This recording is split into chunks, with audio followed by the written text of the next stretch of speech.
Olá pessoal, agora nessa aula a gente vai falar sobre um dos primeiros problemas envolvendo multidimensões, duas, três dimensões, que é o movimento de projéteis, um dos problemas mais comuns existentes na física. A gente vai discutir um pouquinho como que a gente modela esse problema a partir das novas ferramentas que a gente tem construído e como que a gente discute soluções um pouco mais avançadas quando a gente considera, por exemplo, a resistência do ar, a velocidade do vento ou grandes altitudes, alguns problemas que realmente são cada vez mais reais. Como você bem sabe, né, o nosso objetivo em física é cada vez conseguir modelar melhor os fenômenos da forma como eles são. Então, seria interessante a gente considerar todos os efeitos quando a gente está modelando um tipo de problema. Vamos discutir um pouco sobre isso a partir de já, tá? Então, quando a gente está falando de projétil, num modelo mais simples, existe uma única força atuando, que é a força gravitacional. Eu vou definir aqui, para a gente facilitar, o versor Z como a direção vertical. Você pode fazer a escolha que você quiser aqui, para X, para Y, assim por diante, mas eu escolho aqui Z como direção vertical. O importante é você nomear para você não se perder, tá? Então Z versor aponta na direção vertical e XY aponta numa outra direção qualquer, que eu já defino aqui quais que elas são, tá? Quando a gente define isso, eu posso definir quais são as forças envolvidas no problema. Nesse primeiro momento, é apenas a força gravitacional. Então, quando eu escrevo a segunda lei de Newton, fica assim, ó. M, taxa de variação da posição em função do tempo, segunda, né? É igual ao somatório de forças. Quais são as forças existentes? Menos mg. Só que agora, note aqui, esse mg, ele não pode ser escrito assim, porque eu tenho um vetor aqui. Então, é menos mg na direção do versor z. Então, quando eu coloco isso daqui, eu já estou indicando para você que é a força gravitacional apontando para baixo. A força gravitacional não tem componente na direção x e na direção y. Se tivesse, você teria que escrever isso aqui, tá? Então, toma cuidado com isso, que a partir dessa aula isso vai começar ficando mais claro. Vai começar a ficar mais claro por que a gente precisa indicar em que direção está cada uma das componentes, certo? Se você quiser, lembre-se que essa equação diferencial da forma que está escrita aqui, na verdade são três. Por quê? Porque o vetor R, ele está escrito como uma componente na direção x, uma componente na direção y e uma componente na direção z. Então fica assim, ó. M vezes taxa de variação segunda da posição x em função de t quadrado. Isso é igual a zero, porque não existe na força gravitacional nenhuma componente na direção x. M, taxa de variação segunda da posição y em função do tempo, também é zero. Em compensação, m, taxa de variação z em função do tempo, agora nesse caso é menos mg. Quando a gente vê componente por componente, e a gente pode tratar isso de forma independente, o que acontece é que esses termos que estão aqui, cada uma dessas equações que estão aqui pode ser resolvida independentemente. Até porque dessa equação não depende de y e z, essa também não, essa não depende de x e z, e essa não depende de x e y. Então não tem nenhum problema aqui, né? Você pode resolver cada uma delas separadamente sem problema nenhum. Essa primeira equação é uma das mais simples, aquela que a gente resolveu na primeira aula do curso, ou na segunda, né? Que diz assim, quando você resolve: x é igual a x0 mais vx0t. Então, lembre-se que essa equação, x igual a x0 mais vt, é a equação do MRU. Por quê? Porque aqui você tem força zero, aceleração zero. Então, é um movimento que não é acelerado. Se ele não é acelerado, a velocidade é constante. Então, a gente está falando de movimento retilíneo uniformemente variado, cuja equação é x igual a x0 mais v0t, uma equação que você conhece desde o ensino médio, né? Então, essa expressão não tem nenhum problema aqui. Mesma coisa para a grandeza y.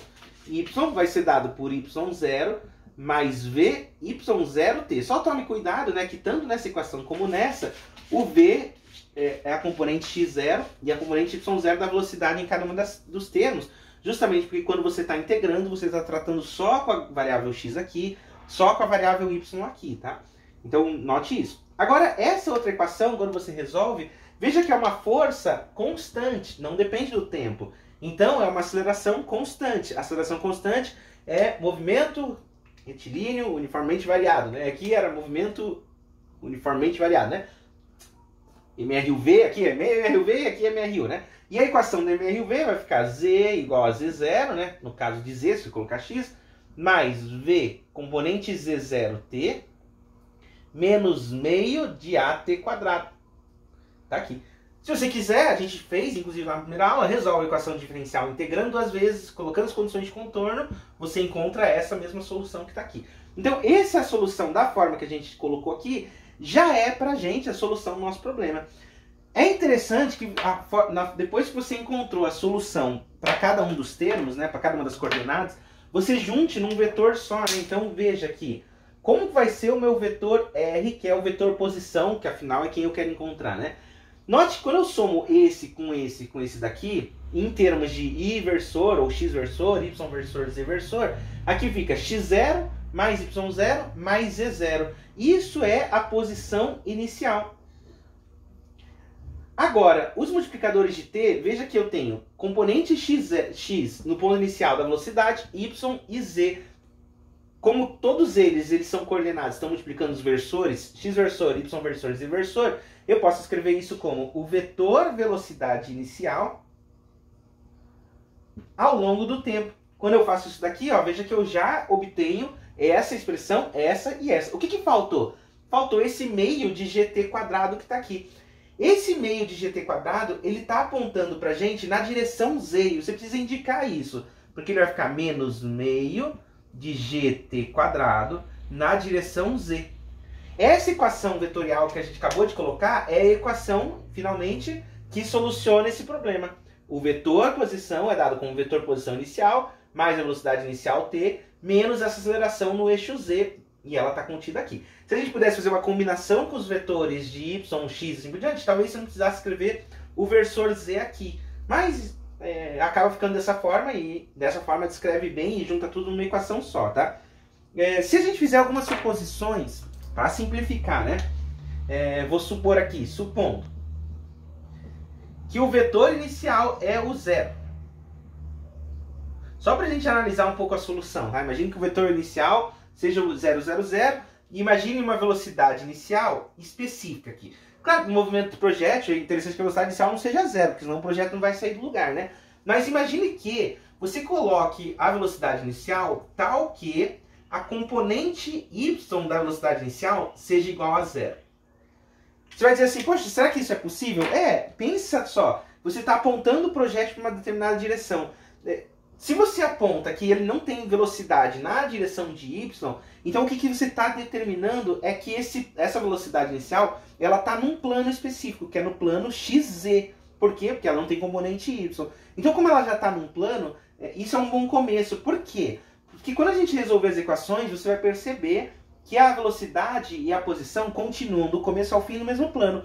Um lançamento de um projétil não sai do plano, né? O projétil vem para cá, quando só tem essas condições, né? Ele vem para cá e ele não vai parar ali, ou para dentro. Ele vai continuar na mesma linha, né? Salvo exceções, que a gente vai discutir logo daqui a pouquinho, quando tem a influência do vento, né? O vento empurra o projeto para fora do plano, aí sim.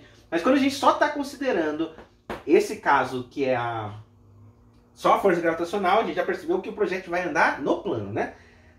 Agora note que quando eu faço as simplificações, eu posso escrever essas soluções um pouquinho simplificadas. E vai ficar assim, ó, x igual a x v0xt, que essa velocidade inicial não é zero, né? E y vai ser igual a zero. Justamente essa escolha é para eliminar essa variável y do problema. E a variável z, né, com z0 vai ficar v0t menos meio de gt quadrado. Tá aí. Essas soluções que a gente está aqui, é a mesma solução do problema, agora são as soluções quando a gente considera essas condições iniciais.